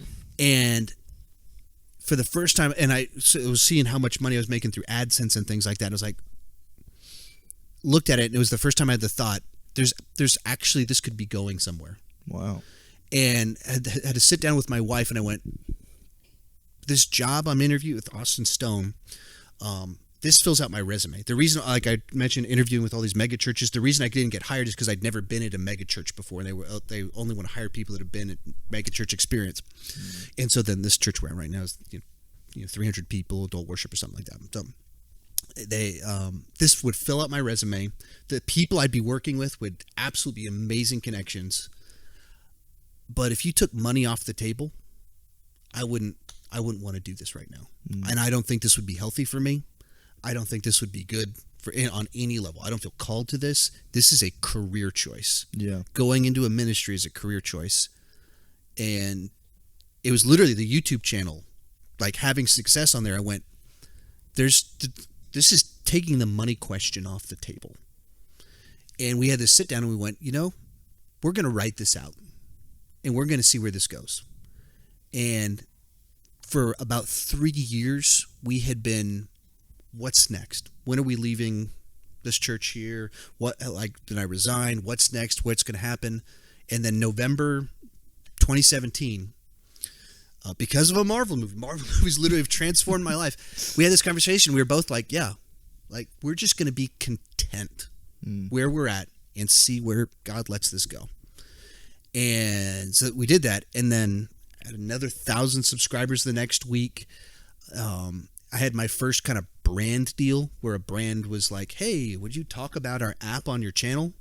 And was with like a week or two after that. And then January kind of went great. And it's like, wow, this is like actually working. Like, this is something. Yeah, this is something that's going somewhere. There's a tree up there that the branches hit it. I was like, what is that? And there's mice in here sometimes, so it could be either. We could be about to be eaten. I reiterate, murder shed. Yeah, it's creepy murder shed. Murder shed. There's so many things that. That's what we're naming this episode. Yeah. So January things slowed down a little bit, and then at the end of January, I got contacted out of the blue about speaking at a retreat. Which actually it hasn't even happened yet. The retreat's in October, so this guy was way in advance, but like contacted me about speaking at a retreat. And some of it came down, he'd read some blogs I'd written about my struggles. He's like, that's what I want, someone that's honest, that like they can talk Something through real. that's real. Yeah. They've be on the other side of it. And then I was like, wow, that's pretty cool. And then in February when Black Panther came out, that's really when my channel just exploded. I had under 10,000 subscribers January 1st. Yes, it was a good one. Did you hate that one too? Never seen it, but I probably wouldn't like it. Sounds about right. I'm just kidding. So January 1st, I had under 10,000 subscribers. I think I hit 10,000 like February 1st or something like that. And then I added 10,000 subscribers, something like February 15th to March 15th. And I added 10,000 subscribers for like goodness. every month So for about 4 months it's straight. just snowballing Yeah. at this point. And Wow. like what happens with the YouTube algorithm, we should probably cap off that spiritual stuff. So it's like my wife and I like make this like, all right, we're going to go out a leap of faith and we're going to stop trying to get a stable job. And I'm going to say, I'm okay carrying buckets for a living. I should have mentioned this. So one of the verses that was our theme verse as a youth ministry here, and was Habakkuk 2:14. For the earth will be filled with the knowledge of the glory of the Lord as the waters cover the sea. So this idea of the earth will be covered with His glory, covered with the knowledge of His glory. The motto for the company I work for is "Cover the Earth," and it's a picture of paint being poured on the earth. So I literally went from cover the earth with the glory of the Lord to cover the earth in paint. like how weird that- the weird imagery of Just that alone, and all the other stuff you told me, literally everything is connected somehow. Yeah, and I think that's actually Wow. true with almost everyone. Is kind of connected like that. But that's the way my brain is wired. Yeah. that's I my love that stuff. That's so cool. That's somewhat my gift in talking about movies and stuff, and why I can talk about it so quick. Like my brain is wired to kind of do some of that stuff. And then I like to talk about it because it sounds more interesting. It's when I saw that I was like, wait, their motto is "Cover the Earth." Are you kidding me? Yeah. But so anyway, yeah. So the way the YouTube algorithm works is that whenever it starts to recognize the viewing patterns of people, and so if they watch a video on my channel that's Marvel and ranking, and they like that, they go, okay, what other things does this person like? They like rankings, and they also like Indiana Jones. And so then I did a ranking of Indiana Jones, and so then it processes their viewing history with my videos and starts recommending to them all this stuff that I did 9 months before. And that's where the snowball happens. I have 3 videos that were like big mega hits that were Marvel ones that came out like 1, 2, 3 in a row after Black Panther, that all of them did incredibly well. But the snowball effect is that YouTube then just starts showing all my old stuff to people. Yeah. All these videos, I watch them now like, these are terrible videos. Like, don't show them that one. But at the same time, it's good enough that people enjoyed it, that the snowball effect happened. It was positive for me. But so, especially doing this course that I'm doing, like, I'm like, oh, I just wish I'd done this and had done this. Now I know so many things I could have done that $10,000 a month, that's nothing. This should have been $20,000 a month. Well, hey, there's 50 more thousand. Yeah. In the next 6 months. I started next month. When I started this year, and I tried to set aggressive goals. My aggressive goal for all of 2017 or 2018. What year are we in? My aggressive goal for this year was I want to have 40,000 subscribers by the end of the year.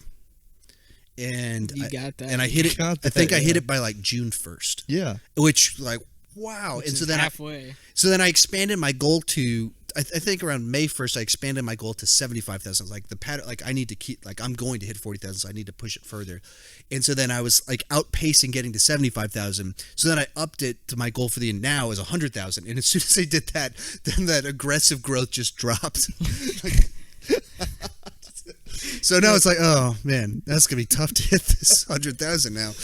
Well, hey, when they hear this episode of the Blue Mug Podcast, all 100,000 of our fans are going to come over. Yeah, we don't. We have 100,000 fans. Nice. No, we have 100 fans. We have 100 views. What did we get on our last video? It was like 750 on Facebook. Yeah. Yeah. On Facebook, it was like 7. I'm completely fine with it at this point. Yeah, I'm fine. Like I heard 750. I was like, huh? Huh? But I think it also, whenever you watch it on Facebook, like just like having it play for like 2 seconds counts as a view. Yeah, I wasn't going to bring that up because he seemed real excited about that. I know how it works, but it's still... When you start diving into the analytics, it is just like a punch to the gut really quick. It's a punch to the gut. Yeah. It's this course I'm doing. They had like one of the whole sections of audience retention, and I get obsessed about things. So I had a homework assignment. I was supposed to look at the graphs for audience retention graphs for 20 videos. I did a 25-page report on my audience retention. It's like just brutal to watch like this hit video. Like it had so many views, and you just watch whoop, the points where things drop off. And mine's pretty good. What point do you find to where it drops off the most? I can tell you exactly. Okay. I can tell you exactly where it's like, and you can check out my videos over the last 2 weeks, and you'll see the changes I've made from doing this. Okay. And some of the joke stuff is tied entirely because that all the jokey stuff that's like over the top the last couple, it's all tied to this course and trying new things and stuff. And not that the course didn't tell me to do jokes. That was my own like I should try and be more entertaining. Yeah. But or try things to see how people respond to it. But so I go through the audience retention charts. All 20 videos when I say number 1 or when I give the score in a review, 20% drop instantly. Then, as soon as I talk about it, then I go, so that's my ranking. And as soon as I say that, 20% drop. So this video that could have 60% audience retention up to almost the end of it, which is pretty good. Yeah. And I say, number one, 20%. That's my ranking, 20 more percent. So it goes from 60 down to like 10%. Like 10% are watching by the end of it. And you can just see it. You can watch this chart and just watch the people disappearing. And so you watch my videos over the last couple of weeks, and the way they end very quickly, and I move kind of like my calls to action, like, hey, if you be sure to comment below, and when this video is done, check out this other video. I'm going to put a card up at the end of the video, and then I say the score, and instantly I go to check out that video over there, and then the video ends, so there's no drop off.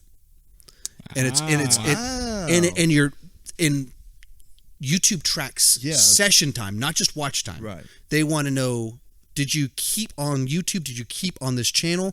And so you extend that session time by sending that second video. Yeah. And more importantly, send them to a playlist, not just a video, a playlist of videos. So then they watch two of them. And so just all that stuff. We got to take this course. We got to figure out what. I think it would be very how we beneficial. can make this all work in the podcast. You go through it and you just want to redo everything you've ever done before. Yeah. Just all these Luckily, little things. we haven't done very much. And it's so many different things. Like, oh man, when you look at like 20 hit videos, and you just look at it, and none of them were optimized to get someone to click on the next video. Out 20 videos, no one is watching the end of my videos. Like 10%, and so like. One of these videos, or excuse me, two of these videos have over 500,000 views. You just do the math on it. 500,000, and by the end of it, it's 50,000 because 90% of the people are gone. And you start to go, 450,000 people stopped watching by the end of it. Now 50,000 are still watching at the end. That's awesome. But that's your subscribers. That's my. You can see it right there. The faithful. Yeah, the faithful. Or this, I've got a video that has over 900,000 views, which is really weird to think about. Yeah, I think it's like 914. It was close to 1 million. I think it's 914. I watched it on the way up here. Yeah, it was weird to think about. Yeah. And once again, that's my ranking. How about just drops off? And so then 90% drop off rate by the last stuff where I try and tie them. 90% of 900,000 people dropped off. Crazy. That's 800,000 people stopped watching. Like you go, whoa, and you go, wow, man, I needed to take this course a while ago. Yeah. Yeah, I should have been saying all that stuff way at the very end for a long time. Yep. Well, we have had quite a show. Yeah. We have had quite the show. This is great. This has been a fantastic show. Sean, thank you for coming on. Mm-hmm. One last question. Okay. What's your favorite movie? I don't know. You can't rank them. You have to say one movie. He did a video on that. I know, but I want to. Which is a ranking. Which is a ranking video. So here's the interesting thing about me. I don't really like discussing things with comparative language, and I don't like picking favorites. When I was in Bible college, we had to present. My little major. There's 10 of us in Bible teaching, and so then we had to teach in front of each other, and so we had to like evaluate each other. And the teacher said, it's really unhealthy to use comparative language because to compliment someone, you have to put someone else down. I love what you're saying right now. Like, I love the language. To tie it all back together, when my apartment got broken into when I was married that led to me drinking, we moved out of that apartment instantly, and this teacher let us live at her house for a couple weeks because she was out of town. Everything's connected. Everything. So she said that. I thought I love that. Like, I love that. Yeah. I also love comparative language, so I'm very torn on the inside. That really resonated with me, the way I think, because like I love the diversity of the different types of movies, and there's so many different types of movies that, whether you're talking about Dumb and Dumber, to tie back to the movie that someone Full circle. Producer Josh didn't know about. Yeah, didn't know reference. Sorry, man. But whether Dumb and Dumber, how do you compare that to The Godfather, to Star Wars? They're so different. Yeah, it's such a broad. And there's you can take Star Wars out of that because Star Wars is overrated too. And you also don't like 2001. Yeah, I don't like 2001 either. So how do you compare 2001, which it's film as art? I'm sorry, did you say Star Wars is overrated? He did say that. Okay. So And I'm you have sticking to it. Star Wars, do you which want is to ride home or? I would very much like a red home. We're very far from home. Okay. Star Wars, which is the modern articulation of classic archetypes in mythology. The hero's journey, probably the most for a generation. That is the definitive version of the hero's journey for people that my generation. Now, maybe it's Harry Potter, probably in certain ways for I can a see younger that. generation Yeah. of these archetypes, good versus evil. How do you compare those to 2001? Just this weird art, this very weird guy. Then how do you compare that to true historic drama, Schindler's List, 12 Years a Slave, and pick a favorite? I don't know how to do that. What's your favorite genre? I guess. Still haven't picked favorites because it's that diversity is what I like. I'm just Yeah. trying. So then, trying what to you said is narrow that I made a video. I made two kind of videos addressing this, and I've got a third one that's actually probably going to come out next week. So the first one I did was 12. I think it was like 15 actually, not 12. So 15, 16 movies that'll always be with me. So movies that just made some impact for whatever reason. It's a terrible video, but it has some insight into the movies that was like that made an impact. Yeah. Second one was January this year. Here's my 10 favorite movies. And it's basically the most obvious imaginable list of movies for someone that's my age, which is to say born in the early 80s through the 90s. It's like from Rocky to Die Hard, and like that's the whole window. There's nothing from before. There's nothing in the 90s, no zeros. And like, why don't you have Harry Potter in there? Because I'm not a big Harry Potter. Why don't you have MCU in there? Like, I mean, I'm really into the MCU, but it's still not that definitive for me. Not my core. But so the list, I mean, is Back to the Future, Star Wars, Terminator, Die Hard, Superman 1 and 2, Indiana Jones, like real obvious. Yeah. Ghostbusters, Yeah. the most obvious possible list for someone the my age. safe choice. So safe, but it's real. And Yeah. for me, I've always gotten crap for having too obvious taste in movies and stuff like that, but it's somewhat intentional. I'm not. Yeah. I've had my phases of trying to be the cinephile and like trying to impress people with like here's this obscure thing I really like, and I do like obscure things. Mm-hmm. But I like Raiders of the Lost Ark more. Like, I mean, it's there's a reason that almost everybody loves Star Wars except you. There's a reason Well, I for that. don't not like it. I just think I am that only going sometimes- to take what you say and bring it to the most absurd versions of it, and then I'm going to chop that down in true straw man form. Okay, well, you know what this podcast is. No, I'm just kidding. Okay, so On that list, Star Wars was at the top. was the top. That was the question. Yeah. What's your favorite movie? And then 10 minutes later, I'll just go with the original Star Wars trilogy. The I won't thing even that pick it. Connor But no, hates but most. listen, but which Star Wars? You have So, to- like, if I had to pick the one that's always on the top of my list, is Empire Strikes Back. But I wouldn't say Empire Strikes Back is my favorite movie of all time. Like Yeah, that's. Star Wars as a trilogy is the thing that I feel like I need to put at the top. But as an individual thing, that's where it's. I just hate picking favorites. okay, well, you gotta have a favorite movie though. He literally just explained for 10 I minutes. know, but listen. He literally just You have explained. scope, but Raiders there of the has to Lost be- Ark, then. Raiders of the Lost Ark. Let's go Raiders of the Lost Ark. There you go. Are you satisfied? Raiders of the Lost Ark. I'll take it. Raiders of the Lost Ark. No, okay. Oh wait, Raiders- Kingdom of the Crystal Skulls. Kingdom of the this podcast is over. No, you can't say Kingdom of the Crystal Skull. That He just. I know. I think you were joking. That's a humor joke. Yeah, that was a joke. That, I don't hate have you it as seen much as Raiders- most. Have you seen Yes. Crystal Skull? It's been a while, but Yeah, yes. it's better than the hate, but I mean it's still like what were they thinking? I thought Shia LaBeouf was going to be the next Indiana Jones. Seemed like they were heading that It direction, did and seem then like do it. Yeah, when he was gonna pick up the hat, and he said, "I don't think so." And I like that. Well, he went. Obviously, he's gone kind of crazy, and he's been in interviews and he said stuff like, "Oh, that movie was garbage." That's not. If Steven Spielberg casts you in an Indiana Jones movie, I do not recommend trashing Yeah. said movie. Yeah. Yeah.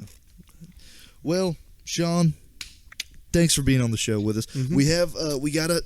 Oh man, this couch is so, It's deep. It's so deep.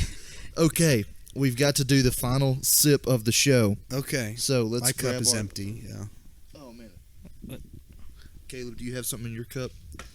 You want to grab Sean's? Is that Sean? Is that yours? Yeah. He Okay. took it from me I just Caleb, we got to.